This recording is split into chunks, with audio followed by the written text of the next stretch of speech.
Veja aqui, a equação x² menos 15x igual a zero apresenta as raízes. Então, veja que a gente tem aqui o coeficiente A, o coeficiente B e C é igual a zero. Primeira coisa que a gente vai fazer, vai colocar o termo comum em evidência. Quem seria o termo comum? O x, porque eu tenho x aqui e aqui também eu tenho x. Coloquei aqui o termo em evidência. O que é que eu vou fazer agora? Vou dividir x² por x. Quando eu faço x² dividido para x, dá quanto? X. Menos 15x. Quando eu divido 15x por x, dá quanto? Menos 15.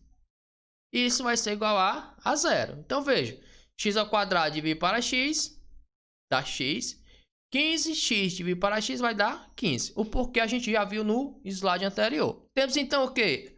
Essa propriedadezinha que a gente tem que lembrar. Quando a gente tem esse produto e está sendo igualado a zero, o primeiro termo é zero, ou então o segundo termo é zero.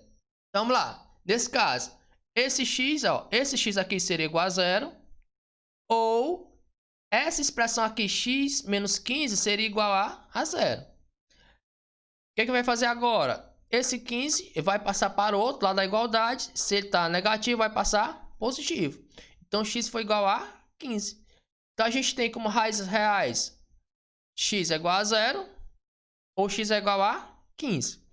Daqui, já no segundo exemplo, a gente já pode deduzir o seguinte.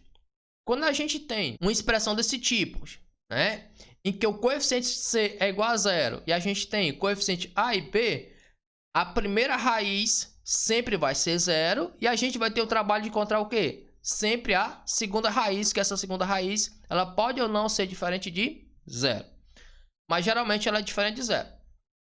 A gente vai ver que nos próximos dois exercícios, o primeiro x é igual a zero e o segundo x ele é diferente de zero. Resolva a equação incompleta do segundo grau apresentada a seguir. A gente tem aqui 9x² menos 3x igual a zero. Primeira coisa que a gente vai fazer, vai colocar o x, que é o termo aqui comum, em evidência. Coloquei aqui. Vou dividir agora esse primeiro termo aqui da expressão por x. Quando eu faço 9x² dividido para x, eu vou encontrar 9x. Menos 3x dividido para x vai dar 3. Isso vai ser igual a zero. Então, ficou muito fácil. Nesse caso, a gente tem que x é igual a zero. Lembrar aqui, né? Da nossa propriedadezinha aqui, que está aparecendo sempre. Então, vamos lá. No primeiro caso, x é igual a zero. Beleza. Tá aqui x é igual a zero. Esse x aqui foi igual a zero. Agora, o y aqui, que está representado por 9x menos 3, ele vai ser igual a zero. Então, nesse caso, a gente vai ter 9x menos 3 igual a zero. Passando o 3 para o outro lado da igualdade, está negativo, vai passar positivo. 9x vai ser igual a 3. Esse 9 está multiplicando o x. Se ele está multiplicando o x, vai passar para o outro lado da igualdade, dividindo. Então, vai ter x é igual a 3 sobre 9. Essa fração a gente pode simplificar, dividindo o numerador e o denominador por 3. Quando eu dividir 3 por 3, vou ter 1. 9 por 3, 3. Então, x vai ser igual a 1/3. Então, nesse caso, a gente tem como raízes reais, a primeira raiz foi 0 e a segunda raiz foi 1/3. Nesse tipo de expressão, a gente pode isolar apenas o x, né, como um fator comum, mas nesse caso aqui, a gente pode imaginar o seguinte, que o 3x também poderia ser fator comum. Por quê? Porque eu consigo dividir 9x² por 3x. E vamos ver isso aqui, como é que ficaria. Quando eu pego, ó, 9x² dividido para 3x, quanto é 9 dividido para 3? 3. X² dividido para x, x. Então, 9x² dividido para 3x é 3x. Novamente, 9 dividido para 3, 3. X² dividido para x, x. Menos, agora, 3 dividido para 3, 1. X dividido para x, 1. 1 vezes 1, 1. Então, isso é igual a zero. Então, veja que também não tem problema. Colocando o fator comum. No primeiro caso, a gente tem que x deve ser igual a zero. Então, a gente tem o quê? 3x igual a zero. Passando esse 3 para o outro lado da igualdade, x é igual a 0 dividido para 3. Imagina o seguinte, tu tem nem R$1 no teu bolso e tu vai dividir para 3 colegas. Quanto cada colega receber? Nem R$1, porque tu não tem nada. Então, 0 dividido para 3 vai ser 0. Então, veja que deu certinho, ó. X foi igual a 0. E agora, no y, teria 3x menos 1. Então ficaria o quê? 3x menos 1 igual a 0. Passa 1 para o outro lado da igualdade. Vai pelo inverso, não vai ficar positivo. Então 3x igual a 1. Passo 3 para o outro lado da igualdade, porque o 3 está multiplicando o x. Ficando assim, x igual a 1/3. Então observe que a gente obteve as mesmas raízes lá da forma anterior. Qual é que você vai utilizar? Qualquer um dos dois métodos. Se você vê que o termo em comum pode ser mais que só o x, você utiliza. Ah, professor, mas eu posso isolar apenas só o x e vai funcionar? Perfeito. Isole só o x e vai funcionar. Eu, particularmente, a maioria dos exemplos, eu só isolo o x, que dá show de bola. Eu prefiro assim. Agora, você, se preferir essa segunda maneira de fazer, já é com você. Nosso último exemplo, gente. Olha que exemplo maravilhoso. Dá até assim um calafrio, né? Os cabelos já ficam tudo arrupiados. Porque é um exemplo lindo, né? Merecia a gente resolver uma questão dessa de terno e gravata, né? Porque ela é linda. Veja o seguinte. Qual é o conjunto de solução da equação de segundo grau a seguir? A gente tem x menos 5, que está elevado ao quadrado, isso é igual a 25 menos 9x. Então, observe que a gente tem aqui um produto notável, né? Um produto notável pela diferença dos seus termos. O que isso significa? Que x menos 5, ele está elevado ao quadrado, ou seja, está multiplicado ele por ele mesmo. A gente, desenvolvendo esse produto notável, como é que ficaria? A gente teria, ó, x menos 5, que multiplica x menos 5. Ó, 1, 2. É isso que esse 2 quer dizer. E a gente copiou aqui o restante da expressão.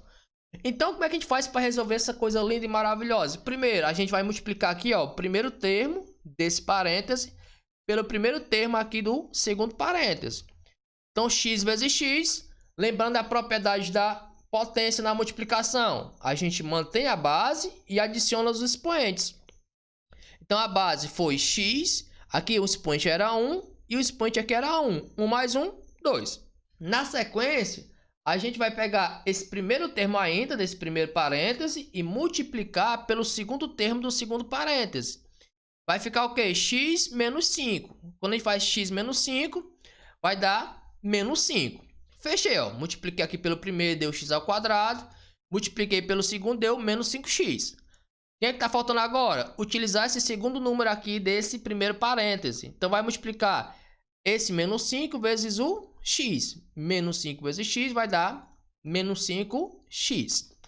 Agora, eu vou pegar esse menos 5 e vou multiplicar aqui pelo 5. Lembrando, ó, negativo multiplicando negativo vai dar o quê? Positivo. Então, 5 vezes 5 vai ser 25. Ah, professor, e esse menos aqui, ó? Porque aqui era negativo com positivo, vai dar negativo. Esse positivo. Então, por que desse menos aqui, professor? Primeiro, ó, quando eu multipliquei esse positivo por esse negativo, ó, positivo com negativo, negativo. E esse aqui, negativo com positivo, vai dar negativo. É bem fácil você lembrar a regrazinha. Na multiplicação, sinais diferentes, sempre negativo. Multiplicação de sinais iguais, sempre positivo. Fechou? Agora a gente vai completar aqui igual a 25 menos 9x. E agora, José, o que a gente vai fazer? A gente vai somar os termos comuns. Quando a gente faz, ó, menos 5 com menos 5, vai dar menos 10x. É só tu lembrar o seguinte, estava devendo 5 reais, aí passou a dever mais 5 reais a outra pessoa, menos 5, vai dar o quê? Menos 10, seria 10 reais de dívida, por exemplo. Então, nesse caso, quando a gente faz assim, menos 5 mais menos 5, a gente mantém o sinal e soma os valores. 5 mais 5 deu 10. E aí repete o restante. E agora, o que a gente vai fazer? O que está depois da igualdade, a gente vai colocar antes da igualdade, tendo cuidado de colocar bem próximo onde está o valor que tem incógnita, onde tem incógnita, e que quem não tem, para onde não tem. Lembrando, se vai passar para o outro lado da igualdade, vai inverter. Vai ficar... Se aqui o 9x era negativo, vai passar sendo positivo. Se aqui estava positivo, vai passar negativo. Então, vê o seguinte. Termo comum aqui, x ao quadrado, só tem ele. Então, ele vai ficar... A gente tem menos 10x mais 9x. Ó, sinais diferentes. A gente mantém o sinal do maior e subtrai. 10 menos 9 vai dar 1. E aqui, a gente tem mais 25 menos 25, né? Nesse caso, tem os mesmos valores. E 25 menos 25 vai dar 0. Então, como é que fica essa expressão aqui, ó? vai ficar x ao quadrado, porque não tem nenhum outro termo com x ao quadrado. Quando eu faço menos 10x mais 9, vai ficar menos x. E 25 menos 25 vai dar 0, então não precisa aparecer. Então, veja o seguinte, a gente já fatorou essa expressão aqui, né, inicial, e chegou nessa expressãozinha aqui muito mais simples da gente resolver. E observe que aqui o coeficiente C é igual a 0, então a gente vai utilizar aqueles processos que a gente já viu na primeira, na segunda e na terceira questão. Qual seria o termo comum aqui? O x. Então ele vai ficar aqui fora. E quando eu faço x ao quadrado dividido para x vai dar x. E x dividido para x vai dar 1. Então muito fácil. No primeiro caso, x é igual a 0. A gente já viu toda a vida esse mesmo processo. Ou então, x menos 1 é igual a 0. Logo, x é igual a 1. Então nesse caso, as raízes reais, né, o conjunto de solução dessa expressão aqui, ó, é 0 e 1. Então veja aqui que questão maravilhosa, né? Questão linda demais. Tirar aí o print, guardar aí para você, né? Para a eternidade, colocar aí no quadrozinho, colocar aí no seu quarto. Que uma questão linda dessa a gente não vê todo dia. Gente fina, se você ainda ficou com alguma dúvida, retoma a aula. Tenta fazer os exercícios. Se não conseguir, né? Veja como foi feito. Mas procure fazer, né? Porque a gente só aprende matemática exercitando. E se aí você já ainda não deixou o seu like, deixa agora. Comenta o que você achou dessa aula. Se inscreve no canal e compartilha essa aula com seus amigos nas suas redes sociais. No mais, um forte abraço e até a nossa próxima aula.